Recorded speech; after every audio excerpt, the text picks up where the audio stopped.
Ampalaya update, no? Tapos real talk tayo. My first million and worst million in ampalaya farming. First million and worst million in ampalaya farming. Real talk, no? So update sa ating ampalaya na kinalabira. Yun bang kinunan ng dahon, kinunan ng sanga maski bata pa. Sana makayanan, pero problema ayan na naman, no?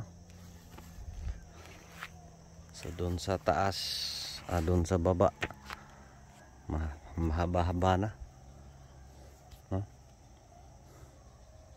Tapos update sa area, may ulan, thanks God, no? So yung ating ginawa base sa ating nakikita ay okay, no? Na una ng sanga as earlier, no? Unlike dyan, kinuna natin ng dahon late, no? Again, Barako update dito sa ating mga ampalaya. Kumusta yung mga ampalaya nyo, guys? Dito sa atin parang nahirapan na ako, no? Kasi ngayon ay nag second wave, no? Last update natin, ano na to, maganda na sana yung mga talbos. Ngayon ano, pailalog na ko ato jok, mahirap, no? Tapos fungus, grabe. Again, ganito, mahirap, napakahirap, no? So yung harvest konti pa rin. Last Sabado 200 plus kilos lang, no? So bukas expected natin 200 plus kilos. So ito yung worst, no? Pag problematic yung tanim, talinis, no? So my first million and worst million in ampalaya farming ay ito. Bakit? Again, real talk, no? Bakit first million? Again, yung price sa area update simula ano na, pag first harvest natin 75, isang buwan na ang nakalipas. Again, grabe yung fungus, yun nga, ganitong ano, problematic na, stress pa sa bagyo, mahirap talaga, no? So yelo na yung mga dating walang dahon, yung nagdahon, tapos ayan, naging yelo na. Mahirap talaga, no? So dito is losing, di makabayad. Ito yung worst million in the sense na ito yung worst na tanim, na yung utang natin ay umabot ng kalahating milyon. Grabe ha, sakita, no? Ito yung worst million. Bakit worst million? Dahil utang, dahil sa dito tayo nagkautang-utang, utang na base dito ay di kayang bayaran, no? Pero again, let's see, at least makarecover man lang tayo ng konting halaga dito, no? So again, instead gumagalaw na, ito yung update natin, guys. Again, advice natin, bakit ito nagkaganito, ito mga malunggay. If you're new to ampalaya farming, dito guys, 100 plus kapuno ng malunggay inutol natin, no? Bakit? Nag second wave siya, guys. Nag second wave yung problema. Dati dito maganda na yung talbos, gumagalaw na, no? Pero ngayon ay ano, may second wave. Dito sa second wave na problema niya, mas grabe pa, no? Pati dito yung marabilis, yung mga dahon pareho sa ampalaya natin. Yung malunggay, maski yung siraguilas ba yan? Pinuna na natin yung ng dahon, pinutol na natin, no? Pay kalamunggay ari usado nga, no? So dito is ito yung ano advice natin. Again, first time natin nagkaganito, nagrabe talaga kasi dito sa mga malunggay, yung mga sakit niya ayan dito na sa ating ampalaya. Tagal nating nakita, tagal nating na discover, no? Na ano kasi yun bang sinusuri natin, bakit ba ganito, bakit ba dami na nating nakatry na tayo ng tanim na ganito, no? Tapos pag nagka-problema napa-recover natin agad-agad, no? Kasi sa akin is 2 weeks lang yung recovery guys dito sa ampalaya. Tapos ang kagandahan sa ampalaya pag mapa-recover ka, at least may konti-konting harvest. Tayo sari dong, oh. No? So dito is mahirap, no? Last week nanibago siya, no? Okay na sana, gumagalaw kana ulan kiti joke. Tapos ayan, bago na naman, no? So bumalik sa dati. Ito yung mahirap, no? So, ito yung worst million na utang, no?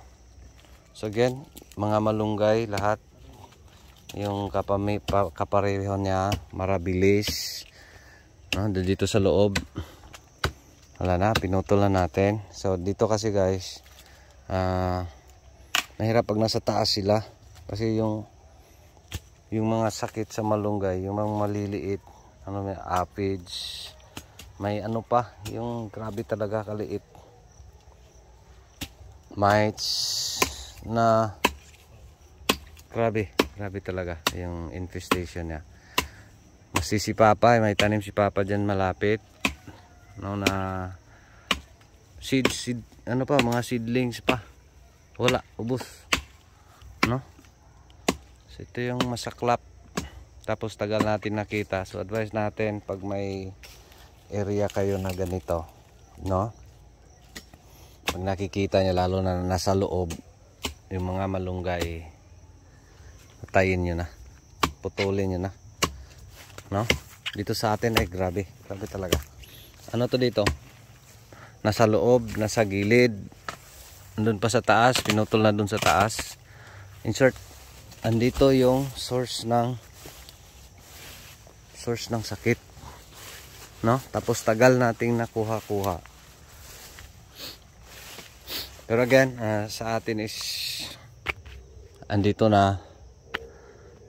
So wala na tayong magawa, no?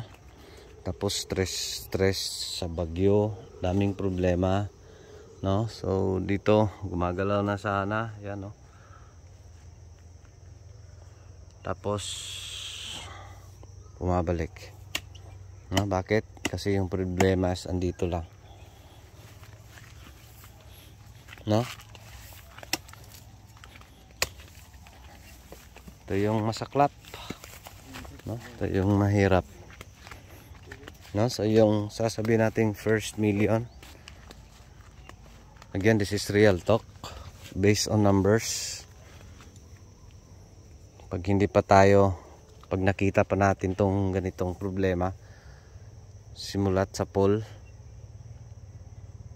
base sa presyo, no? Kayang-kaya yung 1 million o lampas pa, based sa numbers, based sa price, no? So again, dati maganda na to, pero ayan, bumabalik. So gagawin natin, try pa rin natin yung frequency of spraying, Pero yun nga, yun yung mahirap kasi yung gastos natin, no? Spray, kasi mahal ng mga medisina, spray, abono, ay kukulangin talaga yung proceeds. So sa atin isinugalan natin na in 2 weeks time wala tayong, walang tira, dagdag pa sa gastos, dagdag pa tayo ng utang kasi para makarecover, no? Tapos ito ang gulo. Ano guys, surrender na ako, give up ko na ba? Hirap na kasi, hirap na ako. Kumusta yung mga tanim ninyo? Again, advice natin yung pag may mga malunggay. Grabe guys, grabe yung ano niya, grabe yung sakit niya. Unom na dong, karing alalog, unom na re, unom na je, no? So yan yung update. Mahirap, parang give up ko na, ang gulo. Tapos dito rin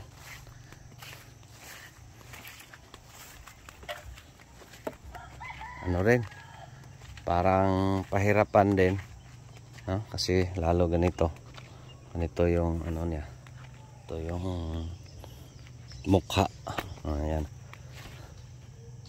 kasi ano na, problematic na yung area, so mahirap, no? So dito yun nga, worst million, kasi mas lalo pang lumaki yung gastos natin. Ganito kasi yun guys, kailan natin na kita na yung malunggay talaga, no? Is nung times na nagtanim tayo ng Galaxy Max, ito yung Galaxy Max, nagtanim tayo nito, no? Nung times na nagtanim tayo, doon ko pa nakita, grabe talaga yung malunggay, no? Tapos sa akin parang duda pa lang muna na baka sa malunggay, no? Kasi kung mapansin nyo, pag magkuha ka ng malunggay, may mamaak ay nako, yung ganon. Tapos hindi lang yon, may mga ano pa, I don't know, search ko nga sa Google kung anong pangalan dun sa mga insects dun sa malunggay, no? Yung mga ganon din, marbilis, no? Di ipil-ipil, no? Same lang sila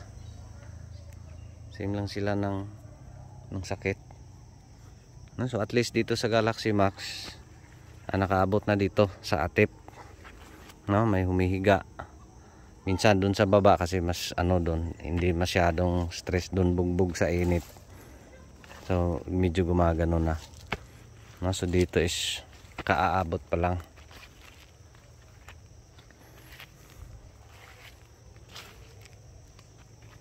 no? So yan yung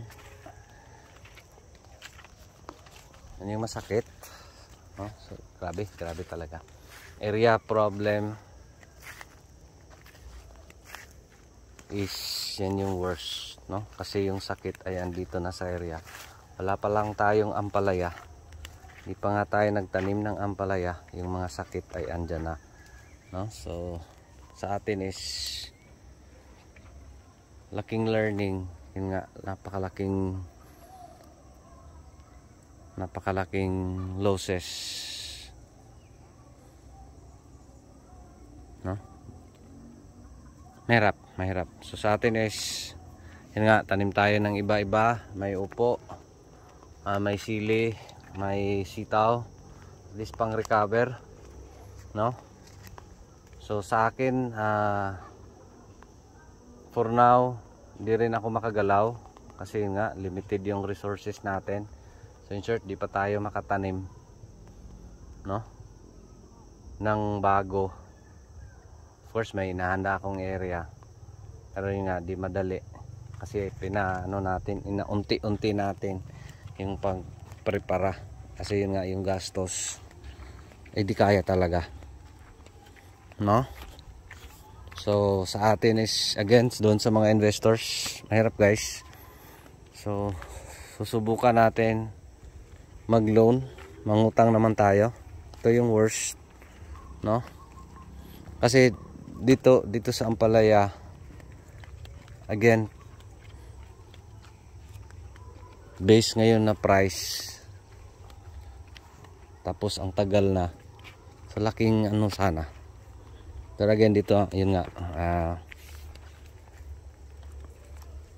I know, part yan sa part to sa challenges dito sa ating buhay, dito sa pagtatanim, no? Na ganito, again binabahagi natin to, lalo dun sa mga baguhan, no? Na itong mga ganitong area, virgin nga sa Ampalaya, pero yun nga, di natin nakita-kita yung problema na sakitin yung area dahil sa mga ganong klaseng tanim. Ay sana, no, maiwasan sa iba, no? So ito yung worst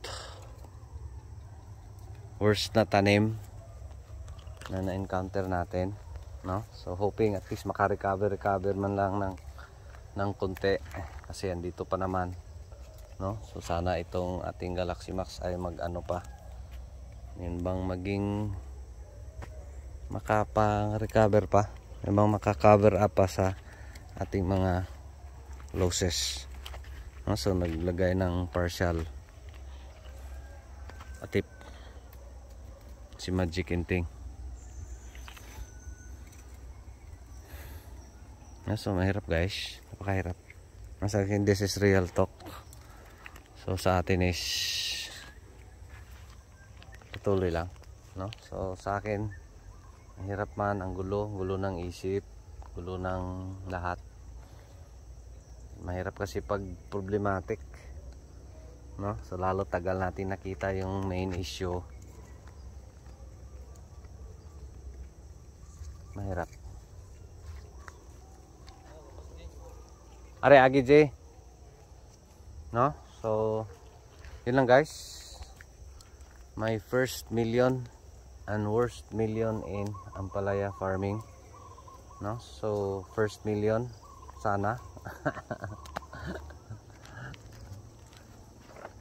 no?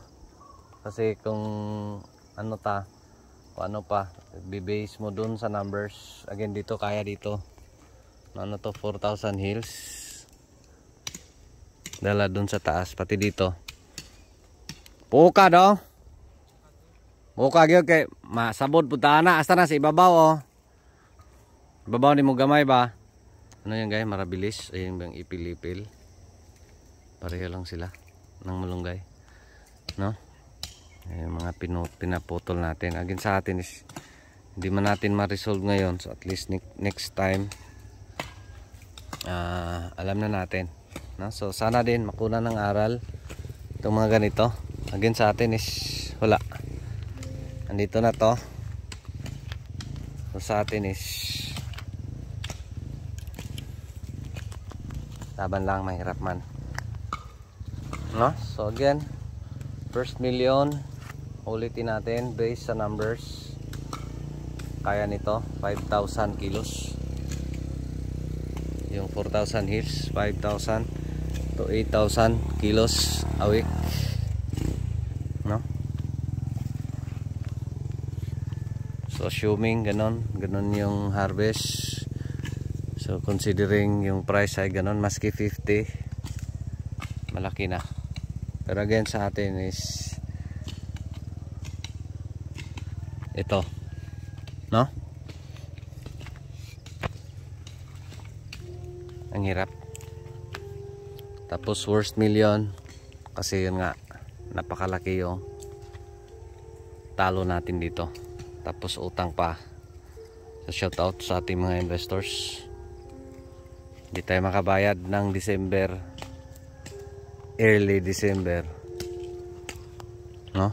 Baka doon na siguro, hindi pa rin assurance, no? Based dito, hindi pa rin assurance by end of this month. Kasi December na, December 2 na siguro ngayon. Oh, December 2. Pag ganito yung plaster. But again, let's see, let's try. No? So yun lang. Maraming salamat. Ito pa rin si Jupilo Farmer, anak ni Matoy, ang farmer nga gwapo, suhito, may kahibalo apan ay saba. Kay manoon pa ko. Daghang salamat. And God bless. Thank you Lord.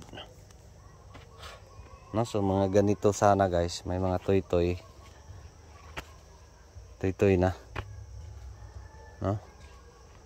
Tapos yung mga ganon, yung mga humihiga, may mga klaro-klaro na yung bunga. No, so God bless everyone. So sana makuna ng aral. Thank you Lord.